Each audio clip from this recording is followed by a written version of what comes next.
Good morning, this is Shalini. Welcome to 6 TV. ముందుగా ప్రేక్షకులందరికీ సంక్రాంతి శుభాకాంక్షలు.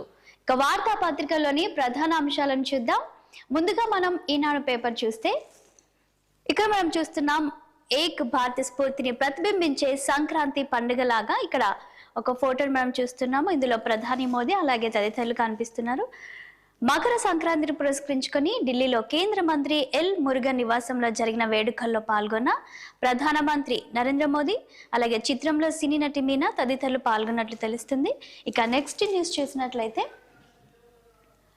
సీఎం క్యాంపు కార్యాలయంలో సందడిగా సంక్రాంతి వేడుకలు. క్యాంపు కార్యాలయం వద్ద హరిదాస్ కు బియ్యం పోస్తున్న సీఎం జగన్ దంపతులు. ఈ చిత్రంలో ఎమ్మెల్యే చెవిరెడ్డి, భాస్కర్ రెడ్డి తదితరులు పాల్గొన్నట్లు తెలుస్తుంది. నెక్స్ట్ న్యూస్ మనం చూసినట్లయితే జగన్ కు కౌంటర్ మొదలైంది. అహంకారాన్ని భోగి మంటల్లో తగులబెట్టం. ప్రభుత్వం పోరాడుతున్న రాజధాని రైతులకు హ్యాట్స్ ఆఫ్. తెదేపా అధినేత చంద్రబాబు, జనసేనాని పవన్ కళ్యాణ్ సంక్రాంతి వేడుకలు జరుపుకున్నట్లు మనకి ఫోటోలో తెలుస్తుంది. ఇంకా నెక్స్ట్ చూసినట్లయితే ఇక్కడ ఒక హెడ్లైన్ ఇచ్చారు. అరకొర దీవెన. పేద పిల్లలకు ఏ మూలకు చాలని వసతి దీవెన. ఫీజులు 4 నుంచి 70,000, ఇస్తున్నది మాత్రం 20,000. ఇంకా నెక్స్ట్ హెడ్లైన్, వాటిని సకాలంలో విడుదల చేయని వైనం. గతేడాదికి సంబంధించి ఒక విడత ఇప్పటికీ పెండింగ్ ఉన్నట్లు తెలుస్తుంది. ఇక IIITలోనే అదనంగా వసూలని కూడా ఇక్కడ మనం ఒక హెడ్లైన్ చూస్తున్నాం. ఇక నెక్స్ట్ న్యూస్ కి కనుక మనం వెళ్ళినట్లయితే కత్తి దూసి. ఉమ్మడి కృష్ణా, గుంటూరు, ఉభయ గోదావరి జిల్లాలో జోరుగా కోడి పందాలు జరుగుతున్నాయి. చేతులు మారిన 100 కోట్లు. పాల్గొన్న ప్రజా ప్రతినిధులు, నాయకులు. ఎస్పీతో ఎంపీ మోపిదేవి వాగ్వాదం జరిగినట్టు తెలుస్తుంది. హైకోర్టు ఆదేశాలు బేఖతరు చేసినట్లు కూడా మనకు ఈ హెడ్లైన్ చూస్తున్నాం. ఇక నెక్స్ట్ చూసినట్లయితే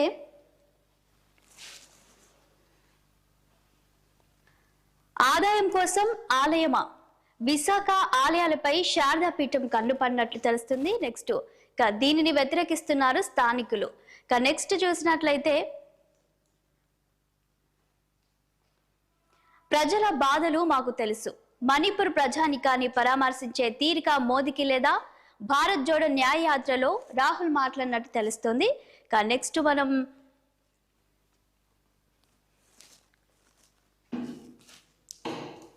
ఆంధ్రజ్యోతి పేపర్కి వెళ్దాం. సో ఇక్కడ మరొక ఫోటో కనిపిస్తుంది. సంక్రాంతికి పల్లెటూరు.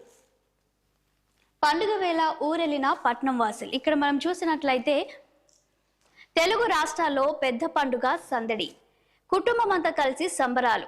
గేటెడ్ కమ్యూనిటీలు, అపార్ట్మెంట్లలోనూ ఉమ్మడిగా వేడుకలు జరుపుకుంటున్న వైనం. ఫామ్ హౌస్లో సెలబ్రిటీల ప్రత్యేక వేడుకలు. హైదరాబాద్ లో బోసిపోయిన రోడ్లు. రాష్ట్రం నలుమూలల నుంచి 6,261 ప్రత్యేక బస్సులు కొన్ని ఆంధ్రప్రదేశ్ కు కూడా వెళ్ళినట్టు తెలుస్తుంది.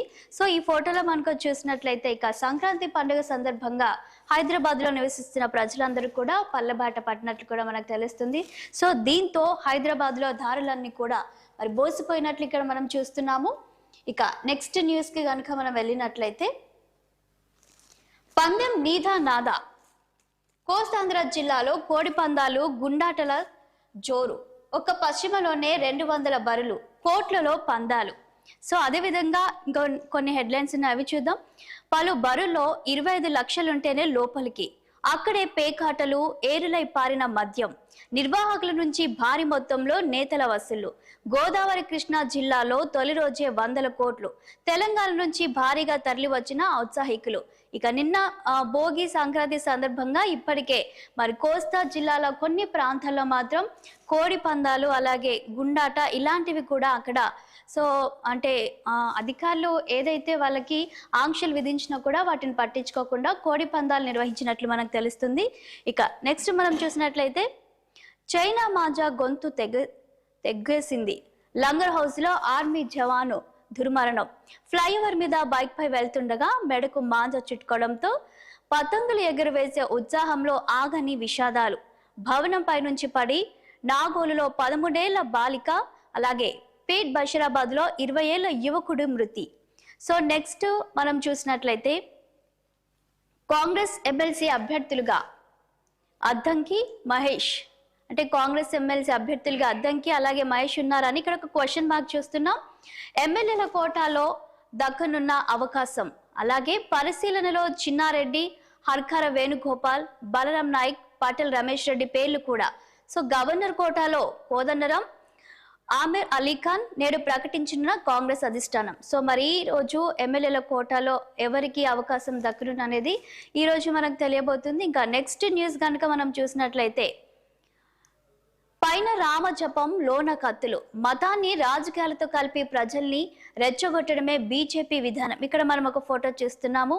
సో మోదీకి సముద్ర షికారుకు టైం ఉంటుంది, మణిపూర్ ప్రజల కన్నీళ్లు తుడడానికి మాత్రం ఆయనకు సమయం దొరకదు. ఫాసిస్టులపై పోరు కోసమే రాహుల్ యాత్ర, దేశాన్ని రాజ్యాంగాన్ని కాపాడడమే లక్ష్యం అన్నారు ఖర్గే. అదేవిధంగా మణిపూర్ లో మళ్ళీ శాంతి నెలకొల్పుతామని రాహుల్ గాంధీ చెప్పినట్టు తెలుస్తుంది. నెక్స్ట్ భారత్ జోడో న్యాయ యాత్ర ప్రారంభమైంది.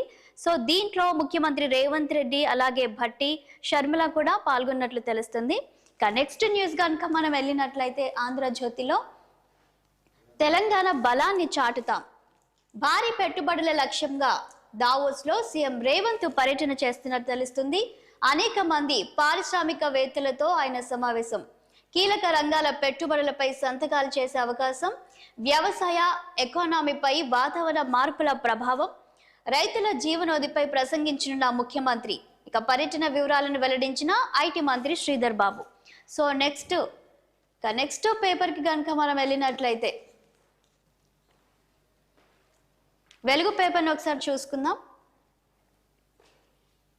సంక్రాంతి పండుగ సందర్భంగా సోమవారం వెలుగు ఆఫీస్ సెలవు అని ఇక్కడ మనకు తెలుస్తుంది. నెక్స్ట్ ఒక హెడ్లైన్ చూస్తున్నాం, బీజేపీ ఆర్ఎస్ఎస్ పని విద్వేషాలు రెచ్చగొట్టుడే. సో ఇక్కడ మనం కొన్ని హెడ్లైన్స్ చూద్దాం. కాంగ్రెస్ అగ్రనేత రాహుల్ ఫైర్, మణిపూర్ కు మోదీ రాకపోవడం సిగ్గుచేటు, ప్రజలు కష్టాల్లో ఉంటే ఆయనకు పట్టదా అని ఇక్కడ ఒక క్వశ్చన్ మార్క్ చూస్తున్నాం మనం. ఈ రాష్ట్రం భారత్ లో భాగం కాదని బీజేపీ ఆర్ఎస్ఎస్ భావిస్తున్నాయేమో. బీజేపీ రాజకీయాలకు మణిపూర్ చాలా కోల్పోయింది, శాంతి సామరస్యాలను తిరిగి తీసుకొస్తామని హామీ ఇచ్చినట్టు తెలుస్తుంది. మణిపూర్ నుంచి భారత్ జోడో న్యాయ యాత్ర షురు అయింది. ఇక యాత్రలో సీఎం రేవంత్ అలాగే సీతక్క, వివేక్, షర్మిల వీళ్ళందరూ కూడా పాల్గొన్నట్లు మనకు తెలుస్తుంది. నెక్స్ట్ మరొక న్యూస్ చూద్దాం. ఓట్లు అడిగేందుకు వస్తారు, ఇక్కడ ఖర్గే మాట్లాడినట్టు తెలుస్తుంది. మణిపూర్ ప్రజల ఓట్లను అడిగేందుకే ప్రధాని మోదీ వస్తారని ఇక్కడ ఖర్గే మాట్లాడినట్టు మనకు తెలుస్తుంది. నెక్స్ట్ న్యూస్ కనుక మనం చూసినట్లయితే,